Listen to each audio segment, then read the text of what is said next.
So, oh shit, come on, camera, focus. So I'm going to talk about a comic that was sent to me by my friend Chris. Chris, thank you once again, and that is Dick Tracy Volume 2. This is the second volume in the new era from Mad Cave, who have been doing pretty solid. I didn't really care much for their for Cullen Bunn's Gotcha Man, but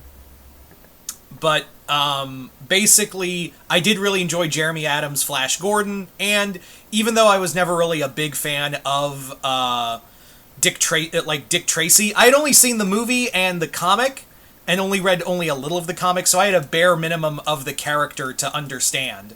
So it was kind of cool to see that. Like it was a kind of a cool idea to see this character in a new light, and it's a very accessible book. And during that book, during that review I did a few months ago, essentially what it was, one of the things a lot of people were talking about, like, how are they going to do the blank? Who's going to, how are they going to handle the character of the blank? And yeah, so here you go, guys. The blank's here for all the major Dick Tracy fans. So without further ado, let's get into it. Yeah. So the blank is basically a character who is one of the more darker, from what I understand, is one of the more darker rogues of Dick Tracy's rogues gallery. And in this series, he's basically treated as like this big threat. He's more or less treated as this deadly opponent who can come. He reminds me a lot of Onomatopoeia. That's kind of the big thing. Is that he reminds me a lot. The character reminds me a lot of Onomatopoeia. So in this continuity, we follow after the events of season 1, where, volume 1.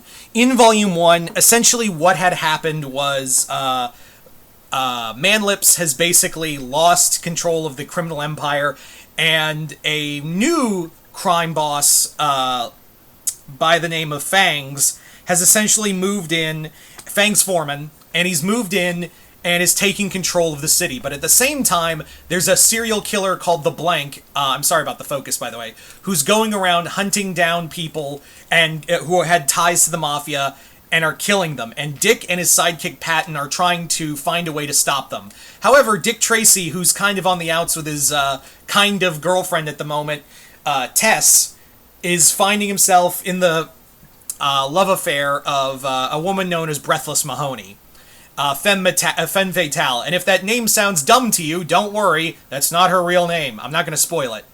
What I like about this series, and what I really did enjoy about the first volume, is that Alex Segura basically tells a hard-boiled story that's pretty accessible. If you've never read a Dick Tracy book, I would highly recommend picking these up, because if you like hard-boiled books with a bit of darker flair to them, here you go.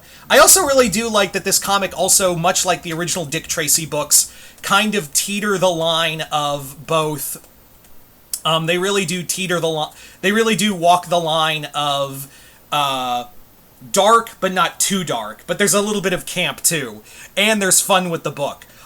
Everyone in here in a 5-issue story arc, in a 5-issue story arc, it really does tell a lot of the character, and also has a solid conclusion that made you go, oh shit, by the end. And I'm sorry about the autofocus, by the way. I'm so sorry.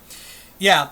The character of the Blank is just terrifying. I also, when I was hearing the voice of the character, I was really kind of hearing Rorschach's voice, Jackie O'Haley's Rorschach voice. I don't know what it is, especially with the twist at the end of who the Blank is. Just is really it really made me go, well, I'm still gonna hear it in my head, because that just kind of fits. But yeah, Breathless, as she's called, is one of those typical femme fatales that kind of really seduces Dick, who, he's not infallible. He's not an infallible person, and the Blank is really just kind of pushing him to a new edge, and to a new kind of darker places. And we also find that the Blank is a cop. Again, I'm not going to spoil anything, but the mystery's pretty solid. I will say though that they do too many twists, and I feel like it's like Segura was just kind of like throwing out multiple ideas to see what sticks. The main story is really solid, and again, this comic just continues. If you were not a Dick Tracy fan before, give this a shot. Like, the first 2 volumes are out. I don't think volume 3 comes out for a little while, so you can just read these first 2 volumes, and they go really hand in hand. This graphic novel this trade also has the Valentine's Day special, which is a big one-shot that involves Tess and Dick trapped in a pretty bizarre story. I'm not going to go too deep into it, but I was like, wow, okay, was not expecting that, but sure.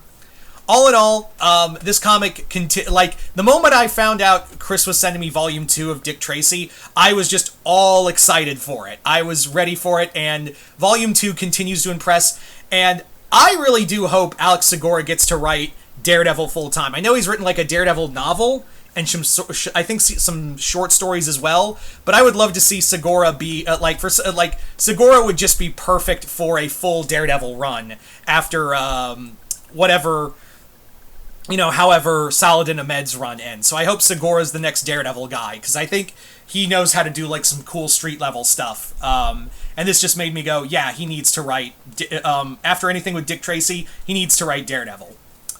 So there you go. So I recommend this. This continues to be a great comic that's a great new introduction to Dick Tracy as a character.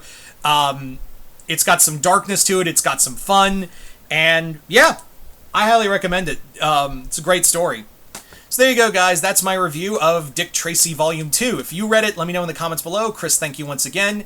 And other than that, I'm Mr. Multiverse. I'll see you next time in the Multiverse.